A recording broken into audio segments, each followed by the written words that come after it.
আল্লাহ তাআলা সাইয়েদনা ইব্রাহিম আলাইহিস সালামকে বললেন যে ইব্রাহিম, এবার আরো বড় একটি কাজে তোমাকে অ্যাসাইন করব, বড় একটি মিশনে পাঠাবো। সেটা হচ্ছে আমার ঘরকে তোমার আবার পুনর্নির্মাণ করতে হবে, অর্থাৎ রিকনস্ট্রাক্টিং দ্য কাবা। কারণ আমরা জানি কাবা প্রথম নির্মাণ করেছিল ফেরেশতারা, তারপর করেছিল আদম আলাইহিস সালাম, তারপর করেছিল নূহ আলাইহিস সালাম। কিন্তু নূহ আলাইহিস সালামের মহাপ্লাবনে কাবা ধ্বংস হয়ে গিয়েছিল। সেটাকে আবার পুনর্নির্মাণের জন্য আল্লাহ তাআলা সাইয়েদনা ইব্রাহিম আলাইহিস সালামকে বললেন আবার মাইগ্রেট করো ফ্রম প্যালেস্টাইন টু মক্কা। আমরা যদি সাইয়েদনা ইব্রাহিম আলাইহিস সালামের জীবনে দেখি, কতবার যে তিনি মক্কা থেকে ফিলিস্তিনে এসেছেন, আবার ফিলিস্তিন থেকে 1200 কিলোমিটার পথ পাড়ি দিয়ে তিনি মক্কায় গিয়েছেন, তার কোনো ইয়ত্তা নেই। তিনি কাবা নির্মাণের জন্য গেলেন এবং সন্তান ইসমাইলকে নিয়ে কাবা নির্মাণ করলেন। আল্লাহ তাআলা বলেন ওয়াইদ বাওয়ানা লিইব্রাহিমা মাকানাল বাইত, আমি ইব্রাহিমকে I pointed out for Ibrahim the site of the house, Kaaba ঘরের সাইটটা আমি দেখিয়ে দিলাম। এটা কতটুকু উঁচু হবে, কতটুকু দৈর্ঘ্য হবে, কতটুকু প্রস্থ হবে, তার সবটুকু আমি ইব্রাহিমকে বুঝিয়ে দিলাম। সাইয়েদনা ইব্রাহিম আলাইহিস সালাম সাইয়েদনা ইসমাইল আলাইহিস সালামকে নিয়ে কাবা নির্মাণ শুরু করলেন। ছোট্ট ছেলে ইসমাইল পাথর কেটে এনে বাবার কাছে দেয়। বাবা ইব্রাহিম আলাইহিস সালাম রাজমিস্ত্রির ভূমিকায় অবতীর্ণ হলেন।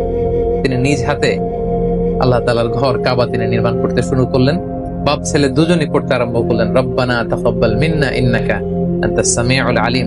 হে আল্লাহ, আপনি আমাদের পক্ষ থেকে এই এফোর্ট, এই ডেডিকেশনকে, এই কাজকে আপনি কবুল করে নেবেন।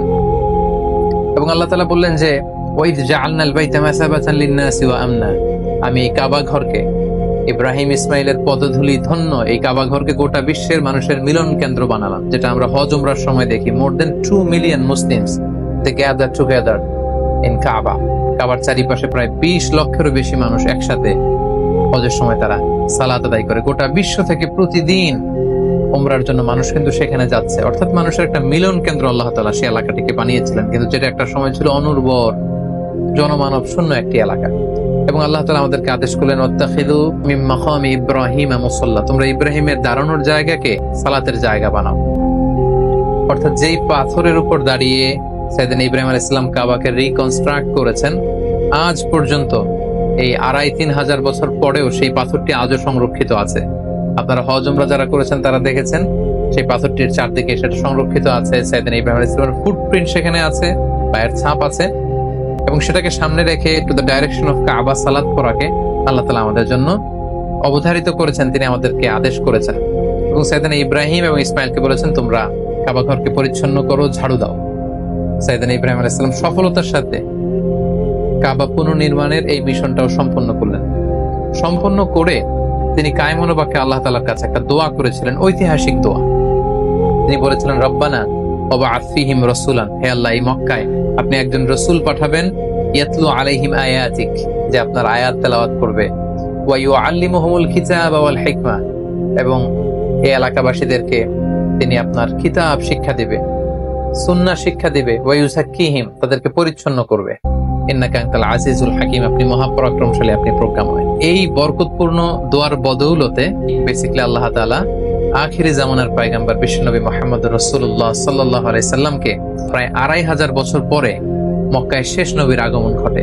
এবং আল্লাহ রাসূল সাল্লাল্লাহু আলাইহি সাল্লাম তিনি বলতেন আনা দাওয়াতু আবি ইব্রাহিম, আমি হচ্ছে আমার বাবা ইব্রাহিমের দোয়ার ফসল। ওনার দোয়ার বদৌলতেই আল্লাহ তাআলা আমাকে এই পৃথিবীতে শেষ নবী করে পাঠিয়েছেন। একেবারে শেষ পর্যায়ে আল্লাহ তাআলা ইব্রাহিমকে বললেন যে ইব্রাহিম, তুমি মক্কা ছেড়ে যাওয়ার আগে মক্কাতে একটি ঘোষণা দাও, ঐতিহাসিক ঘোষণা, বিগ অ্যানাউন্সমেন্ট। সেটা কিসের ঘোষণা? সেটা হচ্ছে হজের ঘোষণা। কিভাবে হজ শুরু হলো, তুমি হজের ঘোষণা দাও। সাইয়েদনা ইব্রাহিম আলাইহিস সালাম বলেন আল্লাহ, এখানে কোনো মানুষ নেই, কোনো জনপদ নেই, কেউ নেই, আমি কার কাছে হজের ঘোষণা দেব? আল্লাহ তাআলা বললেন তুমি শুধু ঘোষণাটা দাও, গোটা বিশ্বের মানুষের কানে এই ঘোষণা পৌঁছে দেওয়ার দায়িত্ব আমি আল্লাহ নিজে নিয়ে নিলাম। সুবহানাল্লাহ ওয়া বিহামদিহি। আল্লাহ তাআলা বলছেন ওয়াআযযিন ফিন নাস বিল হজ্জ ইয়াতুকা রিজালা ওয়া আলা কুল্লি দামিরি ইয়াতিনা মিন কুল্লি ফাজ্জিন আমিক। ইব্রাহিম, তুমি ঘোষণা দাও, তোমার এই ঘোষণার বদৌলতে দেখবে আগামী বছর থেকে গোটা বিশ্ব থেকে মানুষ আসতে শুরু করবে। এবং সাইয়েদনা ইব্রাহিম আলাইহিস সালাম সাফা পাহাড়ের উপরে উঠলেন, কোন বর্ণনায় জাবালে আবু কুবাইসের উপরে উঠলেন, উঠে ঘোষণা দিলেন আইয়ুহান নাস ইন্না রাব্বাকুম ক্বাদ ইত্তাখাযা বাইতান ফাহাজ্জু, হে গোটা বিশ্বের মানুষ, আল্লাহ তাআলা একটি পবিত্র ঘর নির্মাণ করেছেন আমার মাধ্যমে, তোমরা এই ঘরে হজ পালনের জন্য আসো।